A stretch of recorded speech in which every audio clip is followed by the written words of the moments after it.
भांडण केल्याशिवाय देव भेटत नाही हे मी सांगायची गरज नाही.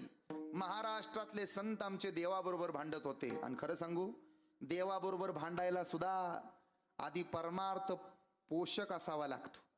देवाबरोबर भांडणं आपलं काम नाही. आपल्याला नवरा बायकोचं भांडण सहन होत नाही. देवाबरोबर भांडायचं तात्या साधारण गोष्ट नाही. पण माझ्या महाराष्ट्रातल्या मातीतल्या संतांचा अभिमान आहे. खरं सांगू, या महाराष्ट्राच्या मातीमध्ये आपला जन्म झाला हीच भाग्याची गोष्ट आहे. अजून सोपं करून सांगतो, मंदिराला खांब असतात, खांबाशिवाय मंदिर तयार होत नाही. पण खांबाचं मंदिर फक्त महाराष्ट्रातच आहे, म्हणून आपल्याला महाराष्ट्राच्या मातीचा अभिमान असला पाहिजे. भिंतीशिवाय मंदिर पुरं होत नाही. पण जाणं माझ्या आळंदीला कधी, भिंतीचं सुद्धा मंदिर आमच्या महाराष्ट्रात आहे, म्हणून महाराष्ट्राचा अभिमान आणि स्वाभिमान आपल्याला असला पाहिजे. आपण महाराष्ट्रातली माणसं आहे, हलक्या काळजाची आपण नाही. आपल्या मायबापांना आपल्याला एक शिकवण दिली, पोरा, पोटाचं खळगा रिकाम असलं तरी चालतं, पण पाठीचा कणा ताट असला पाहिजे, लक्षात ठेवा. देवाबरोबर भांडायची किमया कुणी कुणी केली ते सांगतो, ऐका. देवाबरोबर भांडले जगद्गुरु तुकोबाराया, देवाबरोबर भांडले आमचे संत श्रेष्ठ नामदेव महाराज, देवाबरोबर भांडले आमचे संत एकनाथ महाराज, देवाबरोबर भांडले आमची जनाबाई, देवाबरोबर भांडले आमचे चोखोबाराया. म्हणून तर पंढरपूरचं वाळवंट आहे. संध्याकाळची वेळ आहे, पाखरं घरट्यामध्ये जातात, लेकरं आईजवळ जातात, वासरं गाईजवळ जातात. चंद्रभागेचं पाणी वाढतं आहे. चोखोबाराय चंद्रभागेच्या वाळवंटाच्या बाजूला आहेत. वाळवंटाच्या बाजूला उभे आहेत, दगडावर दगड आपटावितन देवाला म्हणावं, देवा मला टाळ वाजवायचा अधिकार नाही, हे पांडुरंगा मला तुझ्या मंदिराला स्पर्श करायचा अधिकार नाही. एखाद्याच्या दारात गेलो तर मला पाणी हातात कोणी देत नाही रे, हातावरती पाणी ओतलं जातं. पांडुरंगा, अरे आम्ही गरीब आहोत का रे देवा? अरे माझ्या बायकोचं बाळंत पण करायला तू येतोस, माझ्या कुर्ममेळ्याचं नाव देवा तू ठेवतो, पण मला मात्र भेटत नाही. मेलेली जनावरं ओढून टाकायचं काम आमच्या चोखोबरायांकडे होतं.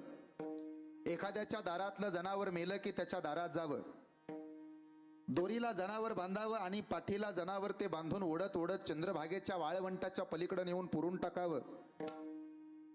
अंगाला असं ठिकाण राहत नव्हतं की त्यांच्या शरीराला जखम झाली नव्हती. ते कासरे काचले जायचे, पण तक्रार करत नव्हते. मग भांडत होते तेही देवाबरोबर. आणि एक वाक्य सांगू तुम्हाला, तुम्ही खचून कधी जात जाऊ नका, उलट खचून जगत चला. माणसानं खचून कधी जायचं नाही, उलट खचून जगायचं. त्याचं कारण आहे, एकदा जिंकल्यानं कुणी सिकंदर होत नाही, एकदा हरल्यानं कुणी फकीर होत नाही. चंद्र चंद्राच्या जाग्याला चमकत असतो आणि सूर्य सूर्याच्या जाग्याला चमकत असतो.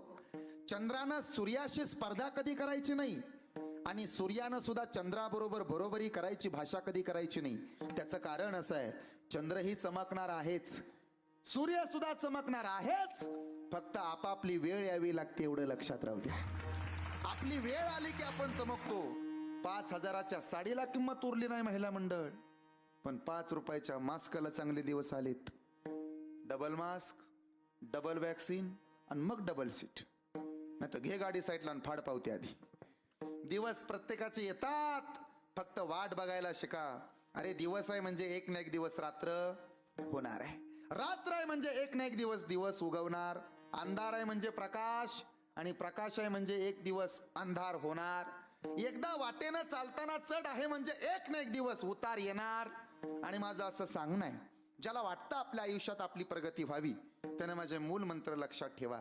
वाटत असेल तुम्हाला तुमची प्रगती व्हावी, बोलण्यात गोडवा ठेवा, वागण्यामध्ये नम्रता ठेवा आणि या हृदयात गरिबीची जाण ठेवा, आयुष्यात पुढे जाल. बोलण्यात गोडवा पाहिजे, वागण्यामध्ये नम्रता पाहिजे आणि हृदयामध्ये गरिबीची जाण पाहिजे. बस या 3 गोष्टी असल्याना माणूस मोठा झाल्याशिवाय राहत नाही. अरे आमच्या चोखोबराय कधी तक्रार करत नाही, त्याचं कारण असं आहे, माणसाच्या आयुष्यात संकट आलं पाहिजे, लोकांनी आपला अपमान केला पाहिजे, लोकांनी आपल्याला त्रासही दिला पाहिजे, समाजानं आपल्याला त्रास दिलाच पाहिजे. महिला मंडळ, तुम्हाला वाटत असेल ना सासूनं मला त्रास देऊ नये, दिलाच पाहिजे. सासवानो, तुम्हाला हे असं वाटत असेल माझ्या सुनबाईने मला त्रास नाही दिला पाहिजे, दिला पाहिजे. मी तर असं म्हणतो, 2 दिवस जर सासूबाई गावाला गेली ना तर सुनबाई पाठीमागं ढसा ढसा ढसा ढसा ढसा ढसा रडली पाहिजे आणि म्हणली पाहिजे, सुनबाई आज आमच्या आत्या घरात नाही, आज आमच्या आई घरात नाही, सासू घरात नाही तर कर्म ना